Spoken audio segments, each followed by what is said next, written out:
야고보서 5째 시간입니다. 야고보서 2장 1절부터 13절 말씀까지를 오늘 보도록 하겠습니다.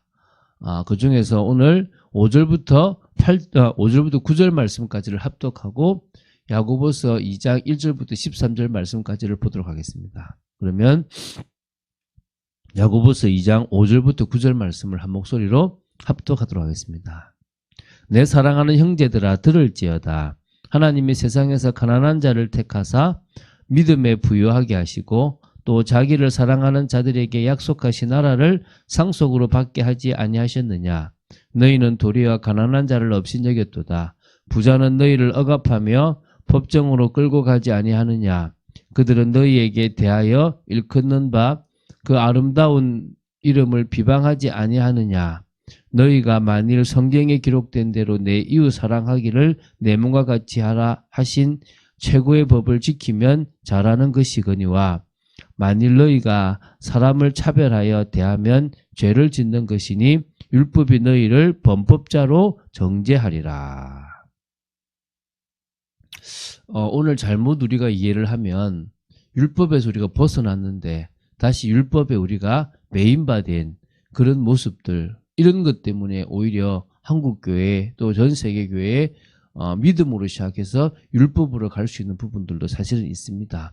그런 의미에서 우리가 이 야고보서를 볼 때 믿음으로 시작해서 행위로 가는 것이 아니라 믿음으로 시작해서 온전한 믿음으로 갈 수 있는 축복이 있게 되기 바랍니다. 믿음으로 시작해서 온전한 믿음으로 가는 것은 그 믿음이 사실적인 믿음이 되기 위하여 그 말씀에 순종하는 삶까지, 그것이 진정한 믿음이라는 것입니다. 오늘 그 부분을 이해하고 볼 수 있게 되기 바랍니다. 지금 야고보서 중반부의 첫 번째 부분을 보고 있습니다. 야고보서 1장 19절부터 2장 26절까지입니다. 그 중에 지금 2장 1절부터 13절의 말씀을 보는데요. 빈부에 따른 차별 행위를 책망하고 있고요. 이웃사랑의 계명을 복음적인 관점에서 실천하도록 권면하는 부분이라고 보시면 됩니다. 자, 좀 내용을 보면서 은혜를 받고 하나님의 뜻에 순종하는 그런 삶, 그래서 성령과 사실적으로 통하는 축복의 사람들 되기 바랍니다. 먼저 1절부터 4절입니다. 이미들은 하나님의 진리의 말씀에 따라 이웃에게 사랑을 베풀기는커녕 오히려 빈부와 같은 어떤 외형적 조건에 따라서 그리스도 안에서 한 형제된 성도를 차별하였던 성도들의 잘못을 좀 구체적으로 지적하고 책망합니다. 읽어보면 알 겁니다. 내 형제들아, 영광의 주 곧 우리 주 예수 그리스도에 대한 믿음을 너희가 가졌으니 사람을 차별하게 하여 대하지 말라. 만일 너희 회당에 금가락지를 끼고 아름다운 옷을 입은 사람이 들어오고 또 남루한 옷을 입은 가난한 사람이 들어올 때에 너희가 아름다운 옷을 입은 자를 눈여겨보고 말하되 여기 좋은 자리에 앉으소서 하고 또 가난한 자에게 말하되 너는 거기 서 있든지 내 발등상 아래에 앉아라 하면 너희끼리 서로 차별하며 악한 생각으로 판단하는 자가 되는 것이 아니냐. 여러분, 요 읽은 것만으로 이해가 좀 되죠. 이제 시작이 나옵니다. 내 형제들아, 우리는 그리스도 안에서 한 형제 아닙니까? 영광의 주, 곧 우리 주 예수 그리스도에 대한 믿음을 가졌잖아요. 그럼 그 믿음을 가졌다는 말은 주님은 저 하늘의 보좌에 계신 하나님이신데 우리 때문에 이 낮고 낮은 이곳에 오셔서 고통을 받으시고 저주를 받으시고 십자가에 죽으셨다는 거예요. 그리고 예수님은 이 땅에 있으면서 뛰어난 사람, 대단한 사람 잘해주고 저 가난한 사람 못하지 않았고 어떻게 했습니까? 정말 오히려 더 가난한 사람, 더 고통받는 사람들을 찾아가셔서 그들을 위해 주셨고요. 또 저 위에 돈 많은 사람이 내는 돈이 그 헌금이 아니라 과부의 2렙돈을 더 귀하게 여기셨습니다. 너희들이 그것을 안다면 사람을 차별하여 대하지 마라. 그런 믿음이 있다면, 그분에 대한 사실적인 믿음이 있다면 당연히 차별하지 말아라. 그 얘기예요, 한마디로. 그렇지 않습니까? 그래서 얘기하잖아요. 회당에 교회겠죠. 진짜 왔는데 금가락지를 끼고 아름다운 옷을 입으면 저 사람 뭐 있겠다. 재물이 있든지 학벌이 있든지 아니면은 직업이 좋든지 뭐 이런 분들이 있잖아요. 그러면 뭐죠? 자기도 모르게 저분들은 교회 와서 중직자가 되면 좋겠다. 저분들은 교회 와서 이런 자리 가면 좋겠다. 이런 생각이 들 수 있습니다. 헌금 많이 하겠네. 이럴 수도 있단 말입니다. 근데 그러면 사실 꽝인 거예요. 하나님께서 기뻐하시지 않는다는 거잖아요. 오히려 뭐죠? 가난한 사람, 힘든 사람, 정말 도움이 필요한 사람, 그런 사람은 매일 예배를 드리기도 하고 신경도 써주고 챙겨주기도 하고, 그게 진짜 뭐죠? 믿음이라는 거잖아요. 오늘 우리가 하나님을 제대로 믿고 주님을 제대로 믿는다면 이런 부분에 대해서 정말 해야 되겠습니다. 그래서 결국은 있는 사람 보고 이게 앉아라, 없는 사람 보고 니 거기 있거나 내 발동산 밑에 있으라, 이렇게 하는 그거 자체는 뭡니까? 차별하는 거고 악한 생각입니다. 그걸로 뭐 하는 거죠? 사람을 판단하는 거라는 겁니다. 우리는 그런 것이 되어야 되지 말아야 될 줄로 믿습니다. 자, 5절부터 13절입니다. 하나님 편에서 가난한 자를 옹호하고 부자를 경계하며 외모로 사람들을 판단하는 사람들의 행동이 중대한 죄라는 것을 설명하면서 이웃 사랑의 어떤 계명을 실천할 것을, 그걸 뭐요? 복음 가진 우리가 어떻게 실천해야 되는 건지를 조금 생각해 보는 겁니다. 자, 5절부터 9절을 먼저 보겠습니다. 오늘 봤죠? 내 사랑하는 형제들아 들을지어다. 하나님이 세상에서 가난한 자를 택하사 믿음에 부유하게 하시고 또 자기를 사랑하는 자들에게 약속하신 나라를 상속으로 받게 하지 아니하셨느냐. 당연하겠죠, 그죠? 너희는 도리어 가난한 자를 업신여겼도다. 부자는 너희를 억압하며 법정으로 끌고 가지 아니하느냐. 그들은 너희에게 대하여 일컫는 바 그 아름다운 이름을 비방하지 아니하느냐. 너희가 만일 성경에 기록된 대로 내 이웃 사랑하기를 내 몸과 같이 하라 하신 최고의 법을 지키면 잘하는 것이거니와, 만일 너희가 사람을 차별하여 대하면 죄를 짓는 것이니 율법이 너희를 범법자로 정죄하리라. 자, 오늘 우리 역시 이 야고보 사도의 이 야고보의 말을 이렇게 좀 들었던 성도들처럼 하나님의 음성을 듣는 그런 은혜가 있어야 될 줄로 믿습니다. 자, 오늘 보십시오. 5절에 하나님은요, 세상에서 가난한 자를 택하사 믿음에 부유하게 하시고 또 자기를 사랑하는 자들에게 약속하신 나라를 상속으로 받게 하신다는 것을 알아야 됩니다. 저는 이 말씀을 보면서 고린도전서 1장 27절부터 29절 생각나더라고요. 바울의 고백이잖아요. 세상에서 미련한 것들을 택하사 지혜 있는 것들을 부끄럽게 하시고 약한 것들을 택하사 강한 것들을 부끄럽게 하시고 천한 것들과 멸시받는 것들과 없는 것들을 택하사 뭡니까? 정말 있는 것들을 폐하려 하신다는 것입니다. 그래서 하나님 앞에서 자랑할 것이 없고 우리는 주 안에 있는 것이 자랑할 거라고 얘기하고 있지 않습니까? 우리가 이런 하나님의 방법을 안다면 세상에서 부한 자나 힘 있는 자의 편에 설 것이 아니고 오히려 하나님 앞에서 가난한 자들이나 믿음 있는 자들을 더 믿음으로 돕고 섬겨야 될 줄로 믿습니다. 그래서 이제 6절에 책망하죠. 너희는 도리어 가난한 자를 맞다고요? 업신여겼다.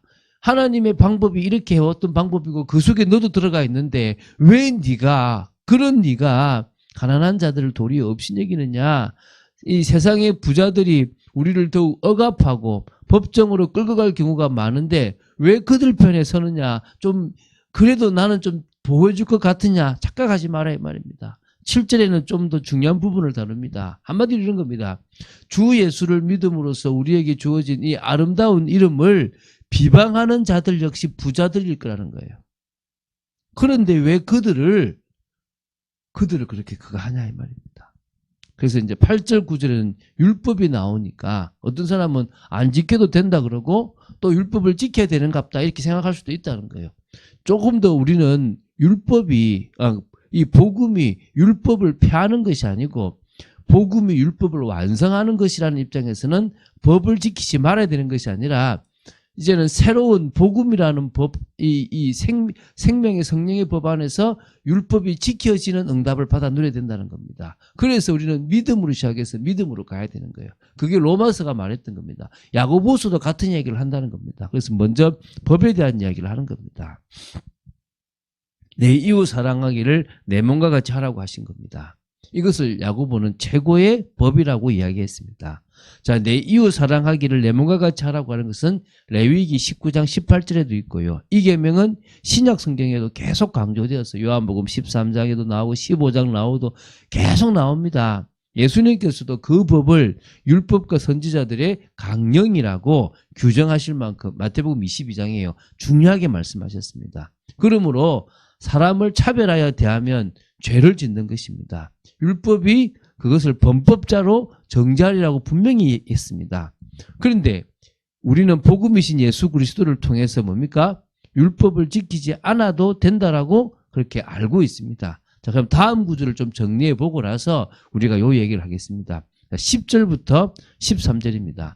누구든지 온 율법을 지키다가 그 하나를 범하면 모두 범한 자가 되나니 간음하지 말라 하시니까 또 살인하지 말라 하셨은즉 내가 비록 간음하지 아니하여도 살인하면 율법을 범한 자가 되느니라. 맞죠, 그죠? 율법은 613가지를 칩시다. 612가지를 지키고 한 가지를 어기면 어긴 거예요.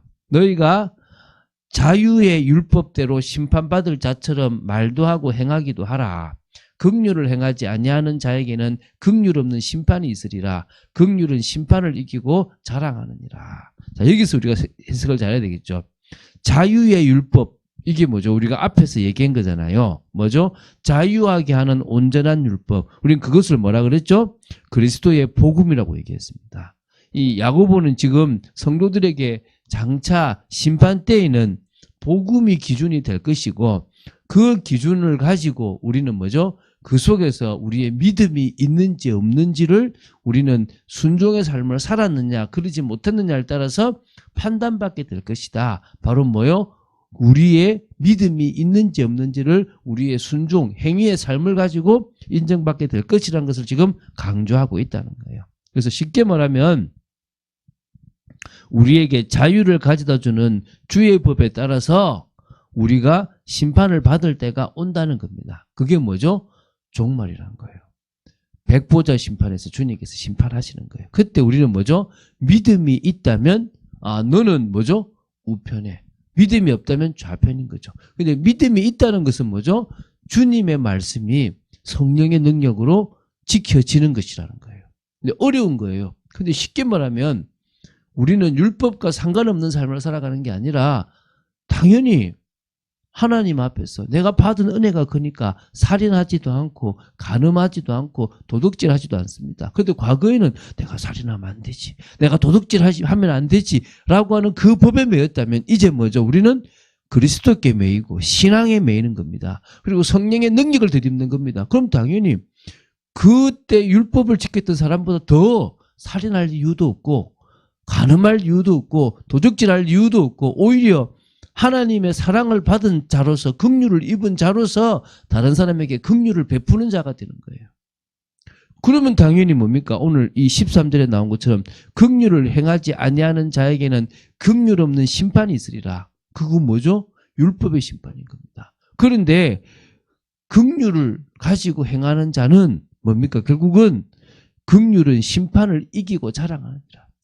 긍휼은 바로 율법의 그 모든 것들을 넘어서는 거다.